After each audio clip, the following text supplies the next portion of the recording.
New and familiar faces are already emerging as candidates for San Diego County offices. 2 San Diego legislators are making waves with bills on housing and SANDAG reform. And hey, it's mid-season, and believe it or not, the San Diego Padres aren't last in the Western Division. I'm Mark Sauer. The KPBS Roundtable starts now.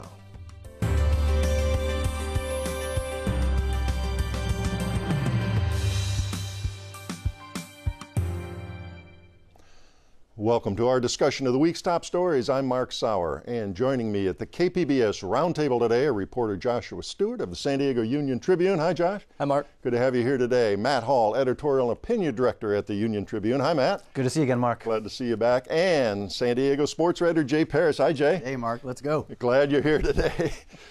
Well, the GOP's grip on the County Board of Supervisors is finally loosening after 20 years. Term limits mean races for seats on the 5-member board will likely be bipartisan in the future. First up is the contest for the seat long held by Ron Roberts, blocked from running again in 2018. And Joshua, we saw a big local name among Democrats this week. Who's in, and what do we know about it? Well, Nate Fletcher has announced his candidacy after months of speculation about not so much if he would run, but when he would announce. Yeah. You know, he's a former state assemblyman, had 2 unsuccessful bids for San Diego mayor.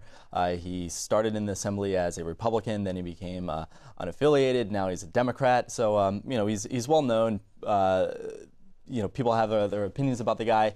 He has the network, and he's married to a state assemblywoman as well, which you know, puts you in contact with a lot of donors. Yeah, so third time the charm here. He's got union backing and a lot of support going in, huh? You know, recently I was at a supervisors meeting, and he happens to be sitting next to the head of the union that represents county employees. So, you know, he's comfortable with that group. Okay. Now, what does Nathan Fletcher say are the issues most important to him now? The big things for him are increasing social services for helping out some of the most vulnerable people amongst us.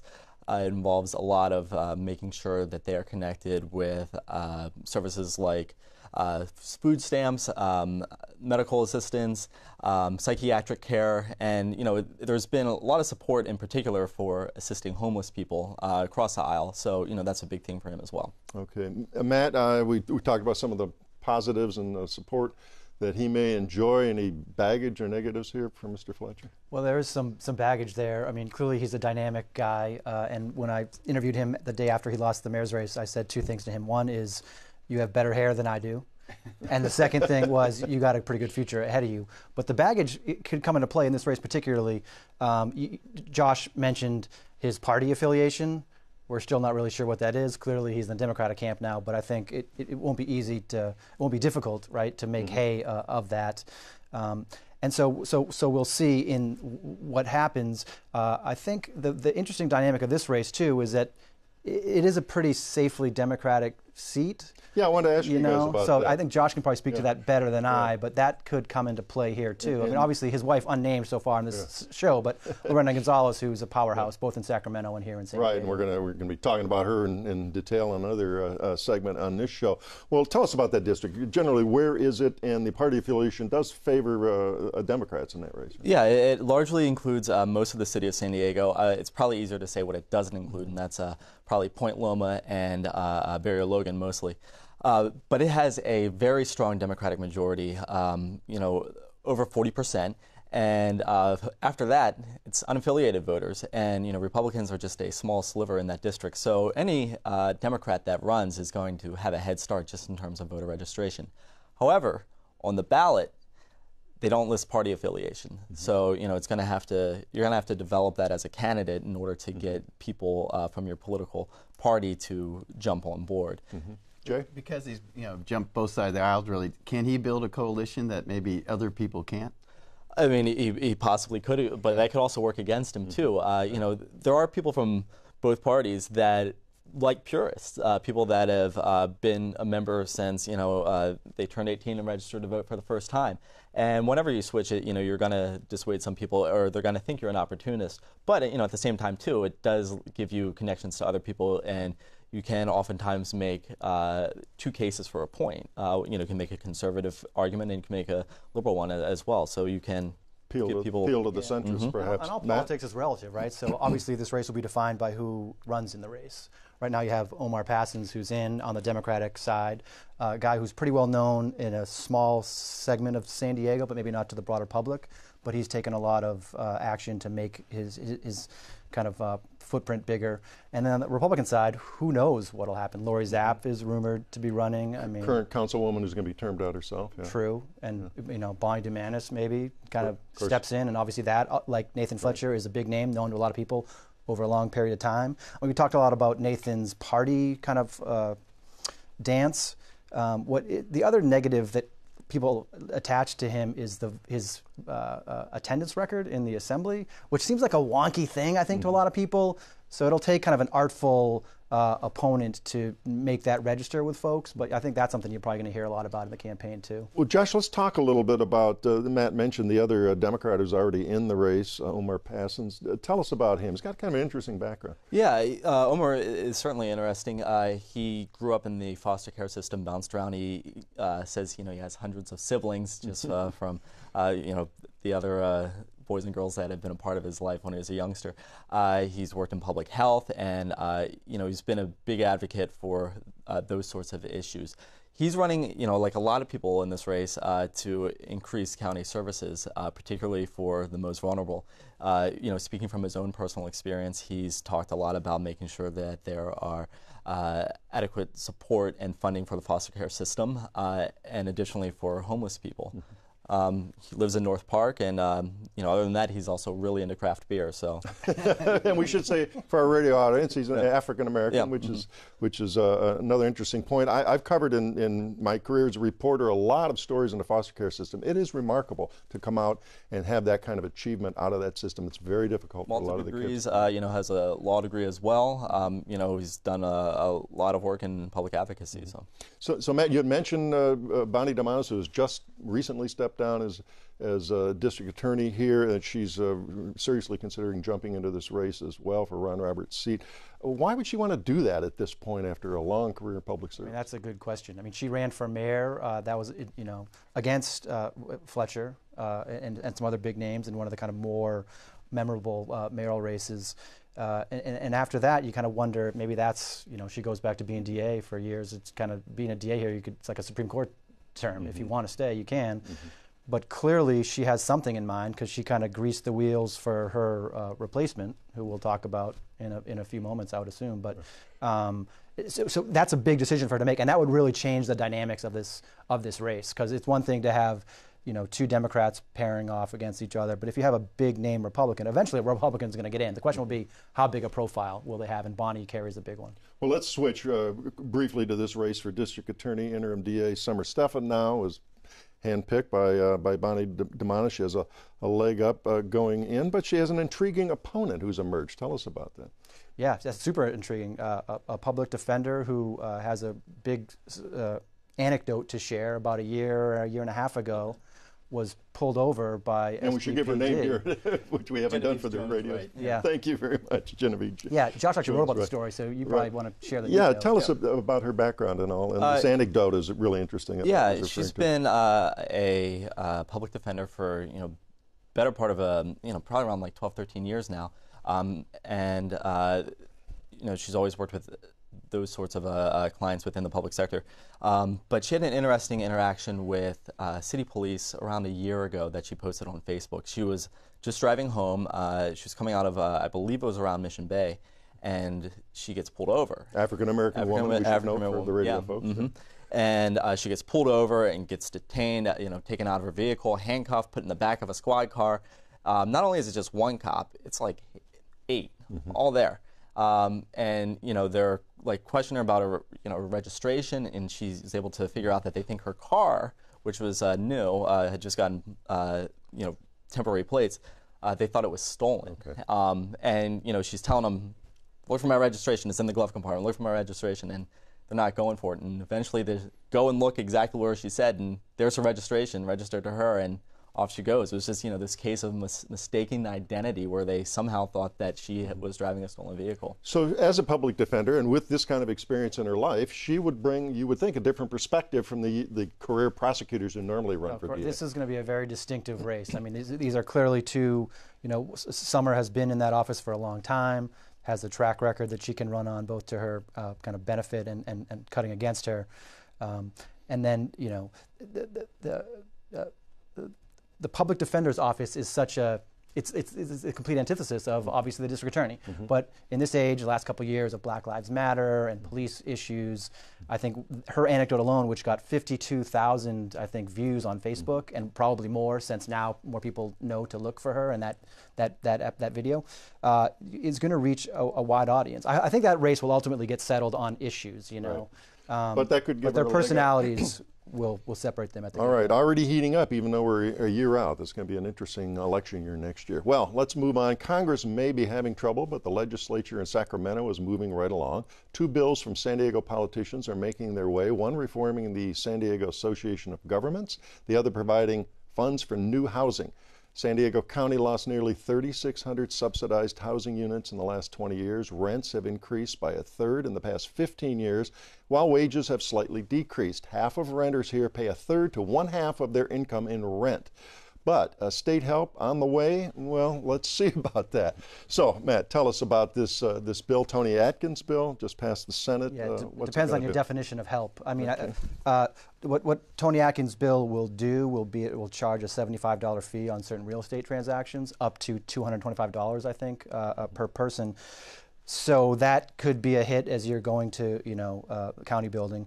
But collectively, it raises hundreds of millions of dollars that would largely go towards building affordable housing.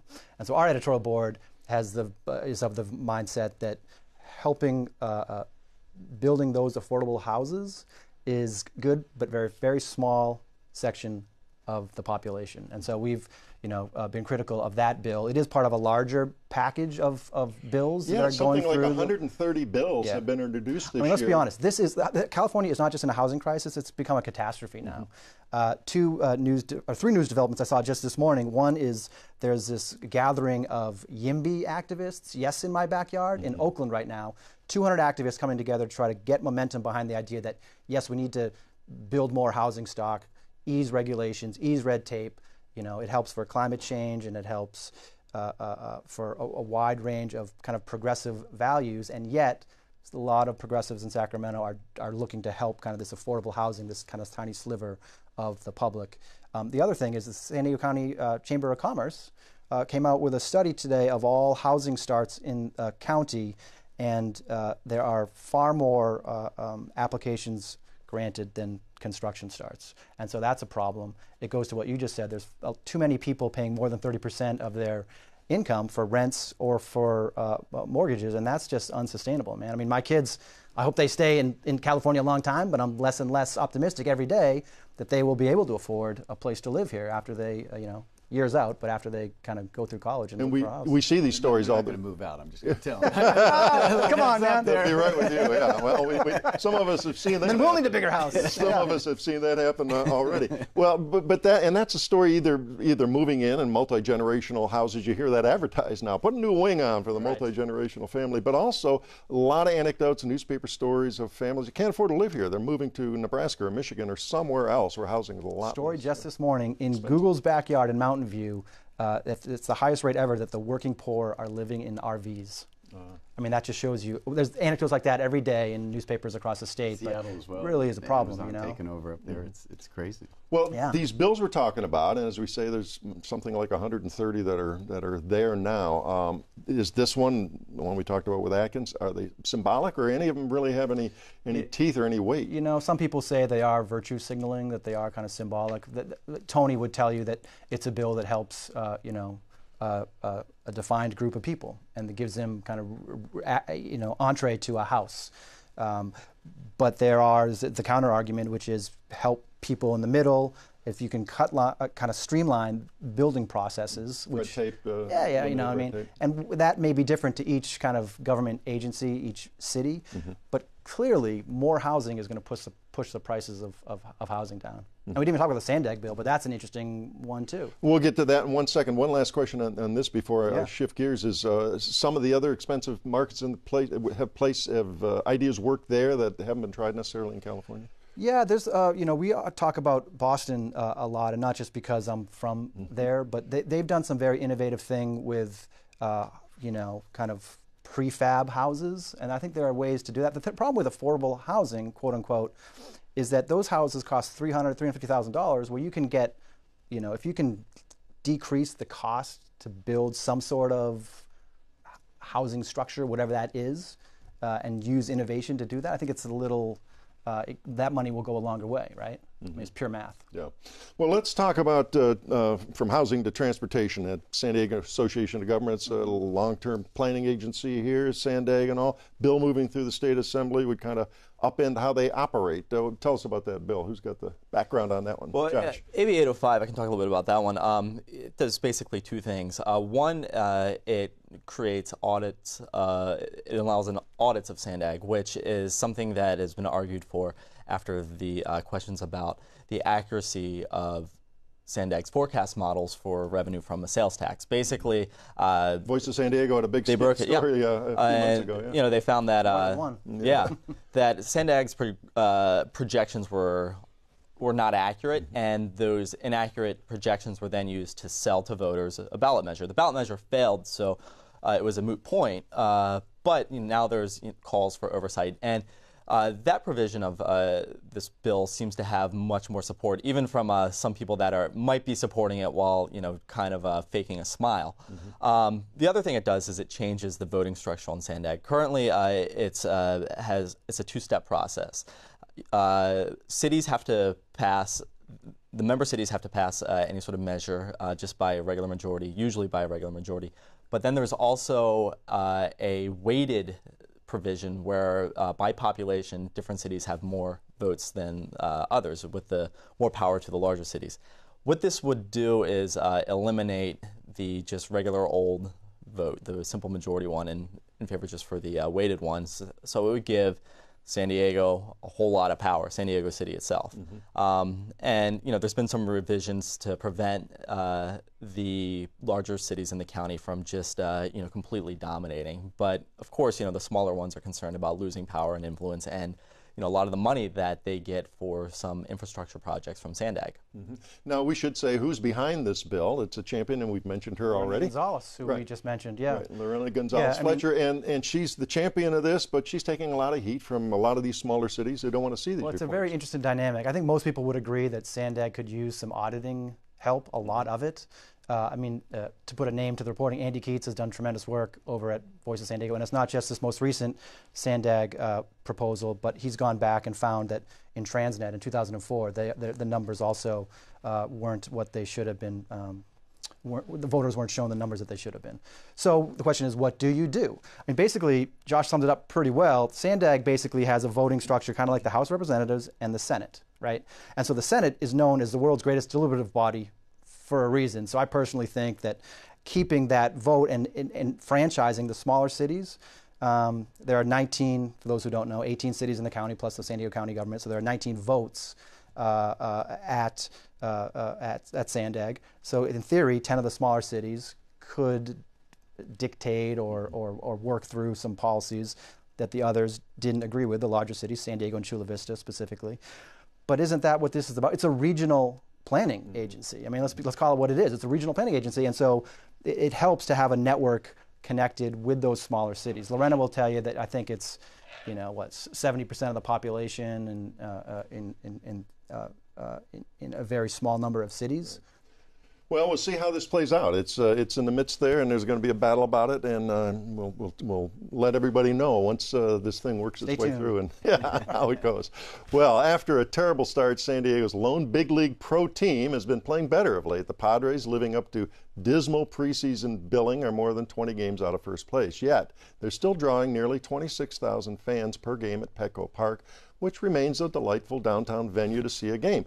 With a payroll of $32 million, active payroll, the Padres never hope to compete against the Dodgers and other teams spending 5 or 6 times as much. So, Jay, what's the long-term plan for the front office, and can they expect fans to be patient? Well, the long-term deal is, as they say down there, embrace the process. And this is the process. Yeah, it's hard to put it on a banner and put it up in the stadium, embrace the process, but that's what they're doing. And really, they want you to check back in 2019 when all these young kids get better. It's like throwing seeds in the ground and watching them grow. And they think they're growing little by little, but like, watching water boil. It's not going to happen any faster. It's just part of baseball. And there's been some encouraging signs. They lost 15 of their first 45 games, and everybody was saying, oh, here we go. Oh, but they won 15 of the first. Yeah, they won. I'm sorry. And then they went 23-20. So they bounced back a little, and they're above the mighty San Francisco Giants, who are rolling tonight for a 3-game series. So they're not in last place, which might be the biggest upset of the season. Right, and the Giants, of course, have won, 3 titles in 6 years. They're a very successful franchise, and they're having a little tougher luck than San Diego's right now. So there's some disappointments here, too, though. They have a franchise player that is not... Yeah, Will Myers is kind of leveled it off a little bit, and they're a little worried about that. He's the richest contract in Padres history, but... they'll point to Austin Hedges, their catcher, who's always a good catch and release guy, now showing 15 home runs and a little bit of an average. Batting average doesn't count anymore. It's all home runs or strikeouts, really.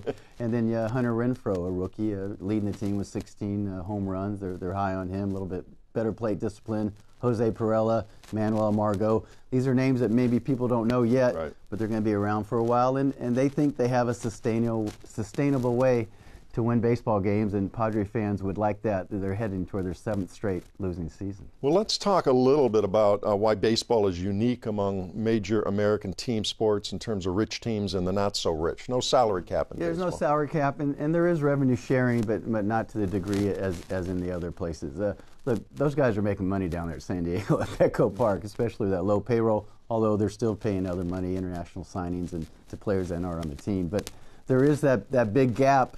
But it's not so much what you spend, is how you spend it. I think Joe Madden, proved that with the Tampa Bay Rays all those years when they were a low-market team and did very well. Yeah. So what they're saying is that we can't afford that big check, so we're going to draft these young, cheap guys, inexpensive, they're none of them cheap, and develop them. And it's all about player development, and that's the buzzword down there. And Padre executive, who's no longer with the team, wants to describe it. There's going to be a tsunami of talent hitting the shores of San Diego. Now, with President Trump saying, no more tsunami warning on the West Coast, we might be in trouble. They could sneak up on us. But it's a youth movement in full gear. They're the Peach Fuzz Padres, and they're the youngest team in the majors, and they often play like that. Well, you mentioned the president and brings up politics and all. It's kind of a campaign, right? You've got to sell, hey, be patient. We're not going to do it this year, probably not going to do it next year, but be patient. In a couple of years. It's a great slogan or great approach, and it's worked, for teams in every sport. But usually you're coming off some degree of success at some point. Right. Yeah. So you're asking these people to be patient for another rebuilding year. We've seen this. And the fans will say, yeah, we're in a 43-year rebuilding plan. When's it going to hit? So that's a little different dynamic. They tried it in 2015 with the big names and the guys with the big stats on their baseball cards. Yeah. That was a failure. They've gone all in on going young. Interesting about Will Myers, because he, like I said, big contract. His slash line is terrible. Right. You know what I mean? Slash line meaning his statistical production. Yeah. Batting average, on base percentage, and slugging percentage are not what they should be for that kind of contract. But you want him to be an all-star. This is so San Diego. Who's our all-star? A pitcher who won't be on the team by month's end. That's our all-star. Because we're going to trade him away and try to stockpile, as Jay says, more young prospects. Although, this is also San Diego, he did strike out the all-star MVP, so we have that going for us. A little sliver to keep us wanting more. Kobe's swap meet's moving to Petco Park in the next 2 weeks. I mean, these guys on the Padres are going to be gone, and they're building for the future. Well, for years and years, we had a couple of World Series appearances, some playoff appearances. We always had Tony Gwynn for years and years, always worth coming out and paying the cost of a ticket and all. As you say, we don't have those big names now, and it seems like the relief pitchers, be still my heart. We may see a 1, 2, 3, 7th inning. Can you really sell a team on relief pitchers? Don't leave your seats in the 7th, San Diego. That's your marketing slogan. Exactly. The slogan wasn't the chicks dig the middle relievers. The chicks dig the long ball, Say along the home run hitters. So it's interesting, and really the game's changed, as you guys know. It's really 5 innings and go to the bullpen. So, they're playing hard, they're playing gritty, they're overmatched. I think one big thing, it's a little disappointing, is the starting pitching so bad. So a lot of times you're losing 5-0, 6-0, 8-0 in the middle before the game gets going. Before the relievers even could do their magic. And their run differential is like -120. All right, so got less than a minute left. I did want to touch on the fact this time of year the Chargers would be opening their training camp. The exhibition season around the corner. A big void this year. Yeah, it's a big void. They still are opening them their training camp. It's just in Orange County. And when that's you said lone professional sports team at so it's going to be a bit of a deal. And Del Mar, I'll say, on a week from Saturday, is having a bunch of the old Chargers out, and the fans are going to salute them. And so we have horse racing, we have surfing, golf, tennis, all skateboarding, bicycling. It's the Breeders' Cup. Don't sleep on horse racing. That'll be a big deal. Okay, so we have a lot of individual sports here, but not a lot of big league team sports. That's right. Remember, San Diego holiday next Wednesday, opening day at Del Mar. Oh, is that right? That's right. Well, I mean, will the Padres benefit here? A couple of seconds left from this void. They could. It'd be great if it was 2019 right now. If they were successful and winning. I mean, they could scoop up those Charger fans who are feeling. But you think there's more sports dollars to spend? The only game in town. It is the only game in town. The pro. Right. All right, very good. Well, that does wrap up another week of stories at the KPBS Roundtable. I'd like to thank my guest, Joshua Stewart of the San Diego Union Tribune. Thank you. Matt Hall, also of the Union Tribune. Happy to be here. And sports writer Jay Paris. Thanks, Mark. And a reminder, all the stories we discussed today are available on our website, kpbs.org. I'm Mark Sauer. Thanks for joining us today on the Roundtable.